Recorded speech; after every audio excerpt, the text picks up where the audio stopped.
आज का यह जो हमारा अभ्यास है ये अत्यंत महत्वपूर्ण है और ये महत्वपूर्ण इसलिए हो जाता है क्योंकि इस अभ्यास को समझे बिना आप प्राणायाम से ठीक प्रकार से लाभ नहीं ले सकते। हठ योग में भी प्रगति संभव नहीं है क्योंकि हठ योग का जो पूरा सिद्धांत है वो नाड़ियों की शुद्धि के लिए ही जाना जाता है। नाड़ियों का शोधन जब होता है तभी हमारी नाड़ियाँ मल रहित होकर के सुषुम्ना में हमारे प्राण का ऊर्जा का प्रवाह होता है। आज का हमारा अभ्यास जो है वो है नाड़ी शोधन प्राणायाम के विषय में। नाड़ी शोधन प्राणायाम प्राथमिक प्राणायाम है और इसको सभी अन्य प्राणायाम के अभ्यास से पहले करने का विधान है। अगर इसको पहले नहीं किया जाएगा तो नाड़ियों की शुद्धि होना बड़ा मुश्किल हो जाएगा, जिसके कारण समुचित लाभ भी प्राप्त नहीं हो पाएंगे। तो नाड़ियों का शोधन किस प्रकार से होता है, नाड़ियाँ क्या है, पंच प्राण क्या है, इसके विषय में पहले 2 वीडियोस बनाई जा चुकी हैं, जो कि है नाड़ियों के विषय में ईड़ा पिंगला सुषुम्ना का पूर्ण परिचय, और जो है पंच प्राण के विषय में जिसमें कि प्राण अपान समान उदान और व्यान के विषय में पूरा विस्तार से आपको समझाया गया है। अगर आपने वो जानकारी नहीं देखी है तो जाकर के देख लें। अब नाड़ियों का शोधन कितने समय में हो जाता है, आपके मस्तिष्क में प्रश्न होगा। तो शिव संहिता में ऐसा बताया गया है और दत्तात्रेय के योग के जो शास्त्र है उनमें भी इसका वर्णन मिलता है कि नाड़ी शोधन का अभ्यास अगर दिन में 4 बार 20-20 कुंभक के साथ किया जाता है और 3 महीने तक लगातार किया जाता है, यानी कि दिन में 4 बार 20-20 कुंभक एक बार में और 3 महीने तक लगातार अभ्यास किया जाए, तब जाकर के ये जो हमारी नाड़ियां हैं पूरे शरीर में ये शुद्ध हो जाती है, इनके मल जो है वो समाप्त हो जाते हैं। नाड़ी शोधन होकर के फिर नाड़ी शोधन प्राणायाम से अधिक लाभ प्राप्त किए जा सकते हैं। और जो आगे के प्राणायाम है, चाहे वो कपालभाति हो, भस्त्रिका हो, भ्रामरी हो, उज्जयी हो, अन्य जितने भी हैं उनसे भी ठीक प्रकार से लाभ प्राप्त किए जा सकते हैं।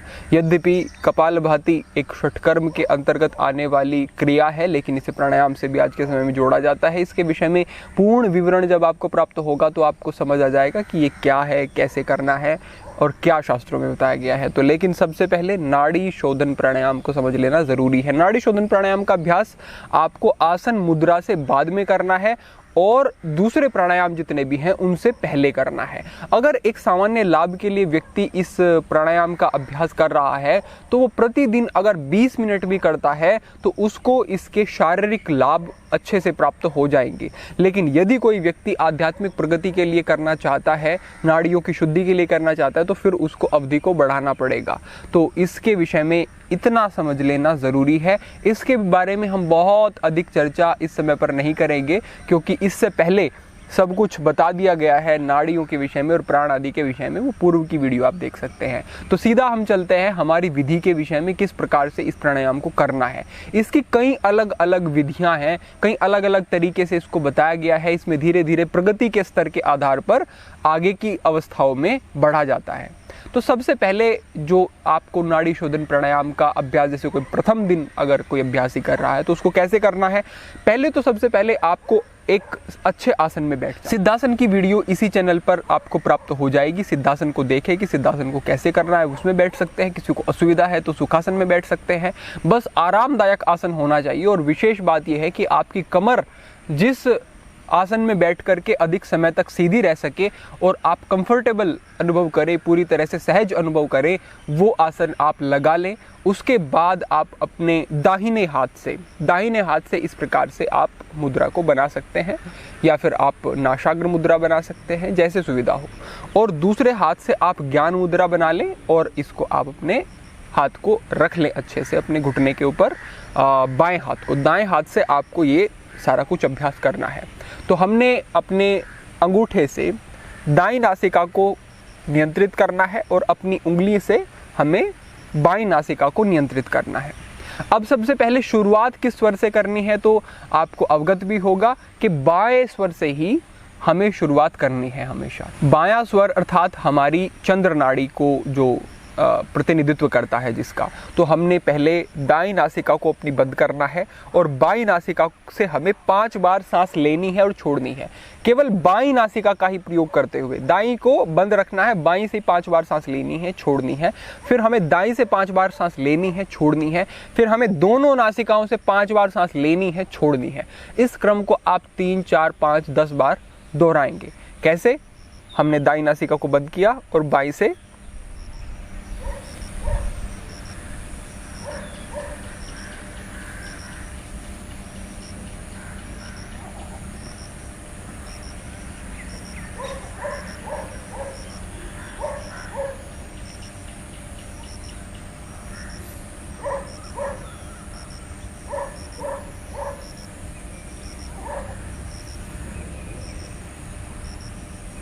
फिर हमने बाईं नासिका को बंद किया और दाईं से।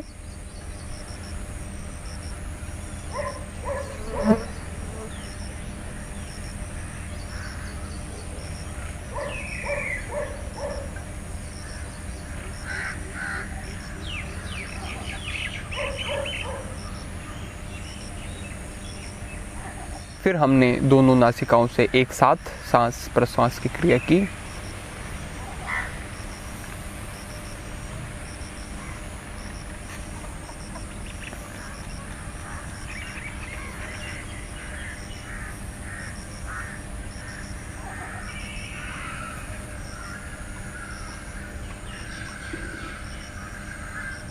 तो इस प्रकार से ये आपका प्रथम एक चक्र हुआ, क्रम हुआ। इसको आपको निरंतर कुछ समय तक इसका अभ्यास करना है। इससे आगे बढ़ते हुए जो हमें अभ्यास प्राप्त होता है वो है कि हमें उतने ही समय में सांस को लेना है और उतने ही समय में छोड़ना है। अब हमें अपनी दाईं नासिका को बंद करना है। बाईं से जितनी देर में हमने सांस लिया उतनी ही देर में हमने सांस को बाहर छोड़ दिया। इसमें कोई परिवर्तन नहीं है। ये प्राथमिक जो अभी शुरुआत कर रहे हैं प्राणायाम की, उनके लिए मैं बता रहा हूँ। तो हमने किया कैसे, अपनी अंगूठे से हमने दाईं नासिका को बंद किया, बाईं से हमने सांस को अंदर लिया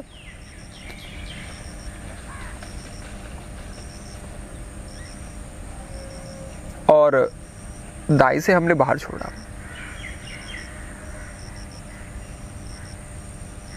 फिर दाईं से हमने अंदर लिया, फिर बाईं से हमने छोड़ा। इसी प्रकार से ये क्रम चलता रहेगा। अब यहाँ पर आप समझ लें कि ये जो हमारा अभ्यास हुआ ये 1 और 1 का अभ्यास हुआ, यानी कि हमने उतने ही समय में लिया और उतने ही समय में हमने छोड़ दिया। तो ये 1-1 का अभ्यास हुआ। इससे आगे बढ़ते हुए जो अभ्यास थोड़ा सा और परिपक्व या फिर आपने कुछ हफ्तों तक, कुछ समय तक आपने कर लिया अभ्यास इसका, तो फिर आपको 1 और 2 का अभ्यास करना है। यानी कि आपने जितने समय में सांस लिया उससे 2 गुने समय में आपने सांस को बाहर छोड़ा। इस तरह का अभ्यास करना है। इसको भी आप एक बार देख लें। बाईं नासिका से अंदर लिया और दाईं से छोड़ना शुरू किया।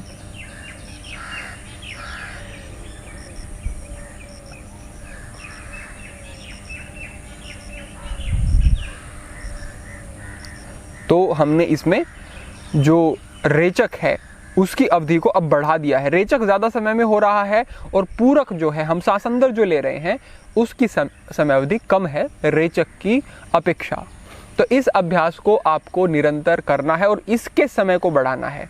जैसे कि आप सांस अंदर लेते हुए शुरुआत में 5 और 10 का अनुपात अगर आप रखे हुए हैं, तो आपको धीरे धीरे 10 और 20 के अनुपात पे पहुंचना है। यानी कि 10 तक आपने सांस को अंदर लिया और 20 तक आपने सांस को छोड़ा। इस तरह से आप समझ सकते हैं।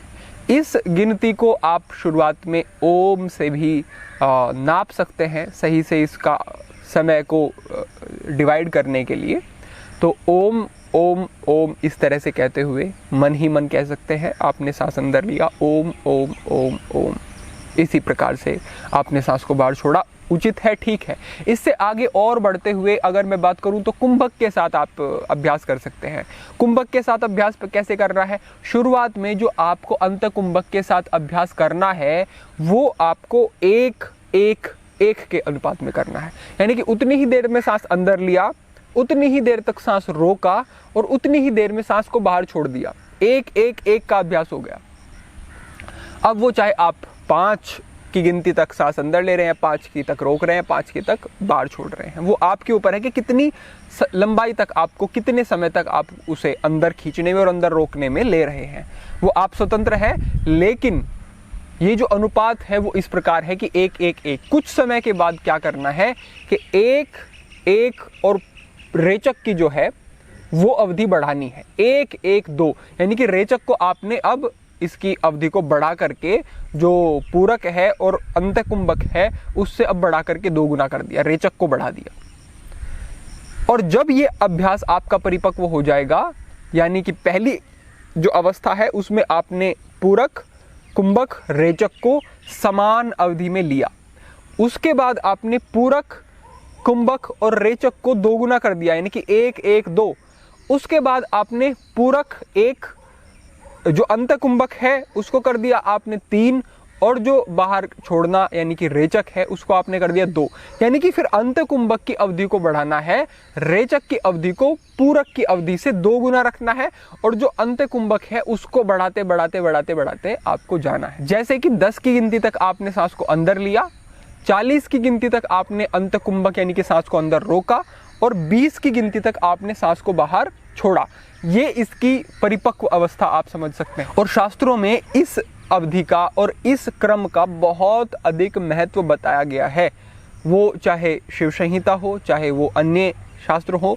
जो ये एक विधि है कुंभक के साथ नाड़ी शोधन प्राणायाम करने की, नाड़ी शुद्धि की, ये बहुत अधिक महत्वपूर्ण है और इसका वर्णन बहुत अधिक आपको प्राप्त हो जाएगा। बहुत जल्दी नहीं करनी है, धीरे धीरे से अभ्यास को बढ़ाना है, लेकिन कुछ ही समय के बाद निश्चित रूप से आप देखेंगे कि आपका ये अभ्यास जो है पूरक की समय अवधि से अधिक कुंभक की समय अवधि, और जितने में हमने पूरक किया उससे कुछ अधिक हमारी जो है रेचक की जो समय अवधि है, जो अनुपात आपसे मैंने बताया, उसको आप प्राप्त कर लेंगे। और इसी से आपको निरंतर फिर आगे अभ्यास में बढ़ते रहना है। तो इस प्रकार से ये एक विधि है। अंत वाला जो अभ्यास है वो मैं आपको एक बार करके बताता हूँ। करना कैसे है, इसी प्रकार से ज्ञान मुद्रा, इसी प्रकार से दूसरे हाथ से दाईं नासिका को बंद किया, और हमने वही अपने 10 गिनती तक के अभ्यास में सांस को अंदर लिया।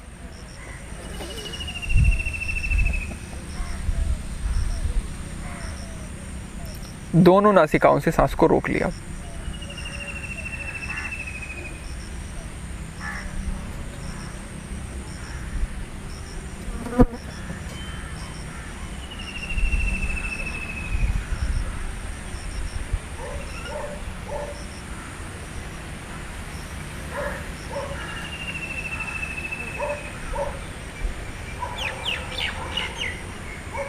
इस प्रकार से ये अभ्यास चलता रहेगा, क्रम चलता रहेगा।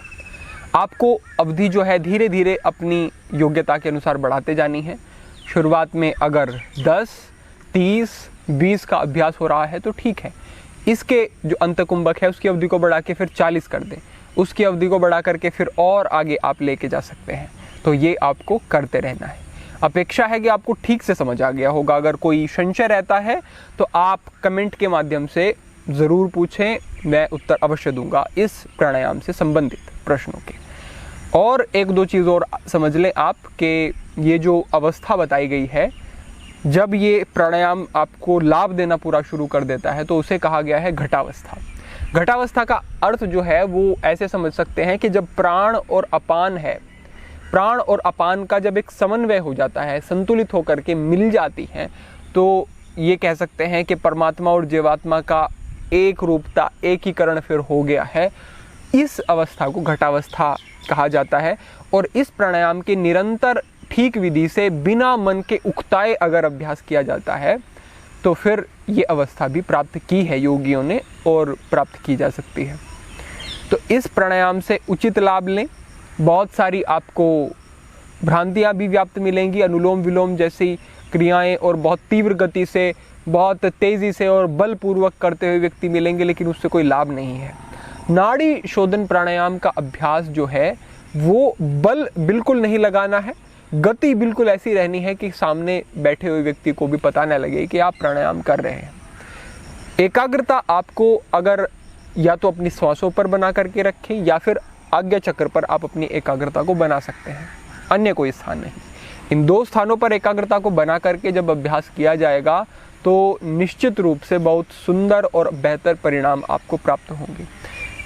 ये आज के लिए आपके लिए एक बहुत महत्वपूर्ण मैं मार्गदर्शन कहूँगा है। इसको आप अग्रेषित करें, इसको आप पुनः समझें, जो समझ नहीं आता है अवश्य पूछें, मार्गदर्शन ज़रूर किया जाएगा। और इस अभ्यास को आज से ही, जब भी आप आज या कल प्रातः से अभ्यास करना शुरू करते हैं, अपनी जीवन शैली और अपने योगाभ्यास का अंग इसको बना लें और निरंतर अभ्यास करें। परिणाम प्राप्त बहुत सुंदर होंगे। आप चाहे विद्यार्थी हैं, चाहे ब्रह्मचारी हैं, विद्यार्थियों के मस्तिष्क के लिए अद्भुत प्राणायाम है। साथ ही साथ किसी को कोई भी शारीरिक व्याधि है उसमें भी ये लाभ देगा। आप एक अच्छी ऊर्जा का अनुभव करेंगे, आप सुंदर एक व्यक्तित्व वाले व्यक्ति बनेंगे शीघ्र ही अभ्यास के माध्यम से। आप सभी के लिए प्रार्थना करते हैं। आज के लिए इतना ही। ओम नमः शिवाय।